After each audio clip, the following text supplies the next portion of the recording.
নমস্কার, আমি অর্পিতা। নমস্কার, আমি ইন্দ্রাণী। শুরু করছি বিয়ন্ড পলিটিক্স, যুক্তি, তর্ক আর গপ্প। এবারে মোদিজি সবচেয়ে বেশি নির্বাচনী প্রচার সভা করেছেন। এই ৭৩-এও মানুষটার এই এনার্জি ভাবা যায়? না, ভাবা যায় না। দেশের ৩৫% শিশু ম্যালনিউট্রিশনে ভুগছে। দেশের ২০ কোটি মানুষ এক বেলা খেতে পায়। সে দেশের প্রধানমন্ত্রীর কি খেয়ে যে এত এনার্জি, সেটা নিয়ে তো গবেষণা করা উচিত। এক্স্যাক্টলি, এটাই তো সেদিন মোদিজি বললেন, ওনার এই এনার্জি ওপর থেকে আসে, ভগবান দেয়। তো উনি বলতেই পারেন ওই ওপরওয়ালাকে যে ২০ কোটি মানুষ যেন দুবেলা করে খেতে পায়। কেবল ওনাকে এনার্জি দিয়ে কি লাভ? আরে বাবা, এটাই তো তিনি করে যাচ্ছেন প্রতিটি জনসভায়। সবকা সাথ সবকা বিকাশের কথাই বলছেন, সেই বিকাশের কাজই তো করছেন। গত ৩০ দিনের নির্বাচনী ভাষণে আমাদের প্রধানমন্ত্রী একদিন, হ্যাঁ দায়িত্ব নিয়ে বলছি, একদিন যদি উনি মন্দির মসজিদ হিন্দু মুসলমান না করে থাকেন, তাহলে সাংবাদিকতা ছেড়ে দিয়ে চায়ের দোকানে কাজ করব। বিকাশ হচ্ছে না, দেশ এগোচ্ছে না, আমরা ৫ ট্রিলিয়ন ইকোনমির দিকে এগোচ্ছি, এটা কি সত্যি নয়? করোনা কবে হয়েছিল? সেই পরিযায়ী শ্রমিক, লকডাউন ২০২০-২০২১ সালে দুটো ওয়েভ এসেছে, সবাই জানে। সেই সময় থেকে মোদিজি লকডাউনের মধ্যে সবাইকে ফ্রি রেশন দেওয়ার শুরু করলেন। হ্যাঁ, সেটাই তো, দেশের ২০ কোটি মানুষকে ফ্রিতে রেশন দিয়েছেন। সেটা কি বন্ধ হয়েছে? মানে তারা কি রেশন পাচ্ছেন না? কেন বন্ধ হবে? মোদিজি বলেছেন আগামী ৫ বছর ফ্রিতে রেশন দেওয়া হবে। এবং একটু কারেকশন, সরকারি হিসাবে ২৩ কোটি মানুষ ফ্রিতে রেশন পেয়েছে। তার মানে ২০২০ থেকে দারিদ্র ক্ষুধা আরো বেড়েছে, আয় কমেছে, কমছে, কমবে, এটা জেনেই ২৩ কোটি মানুষকে ফ্রিতে রেশন দিতে হচ্ছে। আগে আরো বেশি গরিব ছিল, মোদিজির আমলে বরং দারিদ্র কমেছে। হিসাব তো সেটা বলছে না। মোদিজির আমলে দারিদ্র ক্ষুধা বাড়ছে। দেশের বিকাশও হচ্ছে, মঙ্গল গ্রহে রকেট যাচ্ছে, নতুন সংসদ ভবন তৈরি হলো, এক বিশাল ভব্য রাম মন্দির তৈরি হয়েছে, আর আমাদের দেশের সৈন্যবাহিনী এখন এতটাই স্ট্রং, কেউ চোখ তুলে তাকাতে পারে না। আসল সমস্যা কোনটা? মাথাপিছু আয়, মাথাপিছু ব্যয়, ইচ্ছুকদের চাকরি, মাথাপিছু প্রোটিন খাদ্যশস্য, হিউম্যান ডেভেলপমেন্ট ইন্ডেক্স, হাঙ্গার ইন্ডেক্সে দেশ কোথায়? শিক্ষা, বেকারত্বের হার, শিশু মৃত্যু, পানীয় জল, এগুলো নয়?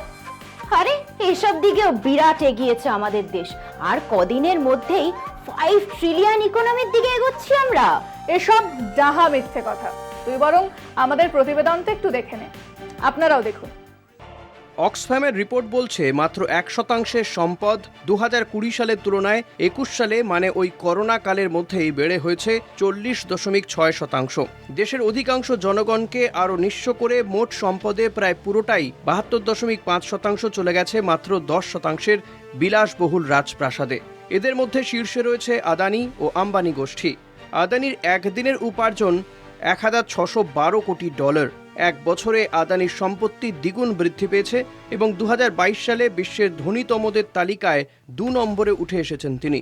সমস্ত জাতীয় সম্পত্তি, রাষ্ট্রায়ত্ত সংস্থা, জল, জঙ্গল, পাহাড়, জমি, খনিজ সম্পদ এবং জনগণের অর্থ লুট করে বিভৎস খাওয়ার প্রতিযোগিতা চলছে কিছু ধনকুবেরের মুনাফার পাহাড়কে আরও উঁচুতে পৌঁছে দেওয়ার জন্য। আর এর বিপরীত প্রান্তে থাকা মানুষজনের আর্থিক চালচিত্র ভীষণ ভয়াবহ। তথ্য বলছে ২০২৩ সালে বিশ্বে ক্ষুধা সূচকের তালিকায় ১২৫টি দেশের মধ্যে ভারতের স্থান ১১১ নম্বরে, অর্থাৎ শেষের দিক থেকে প্রথম হওয়ার খুব কাছে। আর ২০২১-এ ভারতের অবস্থান ছিল ১০৭ নম্বরে, অথচ ২০১৪ সালে এই তালিকায় ভারত ছিল ৫৫ নম্বরে। মাত্র ৯ বছরে দেশে ক্ষুধার্ত মানুষের সংখ্যা বহু গুণ বেড়ে গেছে। গ্লোবাল হাঙ্গার সূচকে যুদ্ধবিধ্বস্ত আফগানিস্তান ছাড়া দক্ষিণ এশিয়ার সমস্ত দেশের পেছনে রয়েছে ভারত। এমনকি যুদ্ধদীর্ণ শ্রীলঙ্কা, নেপাল, মায়ানমার, বাংলাদেশ আর চিরশত্রুর দেশ পাকিস্তানের সূচকও আমাদের উপরে। বিশ্ব ক্ষুধা সূচকের প্রকাশক concern world wide wealth hunger health বিশ্ব ক্ষুধার এই মাত্রাকে গুরুতর বলে মনে করে। দেশে বেকার মানুষের জীবন যন্ত্রণা বাড়ছে লাফিয়ে লাফিয়ে। Centre for monitoring Indian economy তথ্য থেকে জানা যাচ্ছে 2022-এর ডিসেম্বরে এসে ভারতে বেকার বাহিনীর সংখ্যা বেড়েছে 8.30% হারে, যার মধ্যে শহরাঞ্চলে বেকারত্বের হার 10.09%। বছরে 2 কোটি করে বেকারের চাকরি এক হাস্যকর জুমলা মাত্র। সংগঠিত শিল্পে স্থায়ী পদে কোটি কোটি চাকরি কার্যত অসম্ভব। বরং এখনও টিকে থাকা কিছু বড় শিল্প সংস্থায় লক্ষ লক্ষ শ্রমিক কর্মচারী কাজ হারাচ্ছে, আরও হারাবে। হারানোটাই আগামী ভবিষ্যৎ। এটাই দেশের ছবি, আর এগুলোর মধ্যে একটাও প্রধানমন্ত্রী নরেন্দ্র মোদী নিজের নির্বাচনী ভাষণে বলেন না। দেখো, আমার এই নিয়ে না আরো অনেক কিছু বলার ছিল। হ্যাঁ সত্যি, এ নিয়ে আরো অনেক কিছু বলা বাকি রইল। তবে আজ সময় শেষ, এখানেই শেষ করছি। আগামীকাল আবার হাজির হব বিয়ন্ড পলিটিক্স, যুক্তি তক্ক আর গপ্প নিয়ে। শেষ করার আগে বলি, আমাদের এই যুক্তি তক্ক গপ্পে যারা থাকতে চান তারা তাদের 40, 50 অথবা 30 সেকেন্ডের একটি ভিডিও করে পাঠিয়ে দিন আমাদের হোয়াটসঅ্যাপ নাম্বারে। আমরা আমাদের এই অনুষ্ঠানে শামিল করব আপনাদেরকে। এবং হ্যাঁ, ফোনটা হরাইজন্টালি কাউকে ধরতে দিন, তারপর রেকর্ড করুন, পাঠিয়ে দিন ভিডিও যেন 50 সেকেন্ডের বেশি না হয়। আজ চললাম, নমস্কার।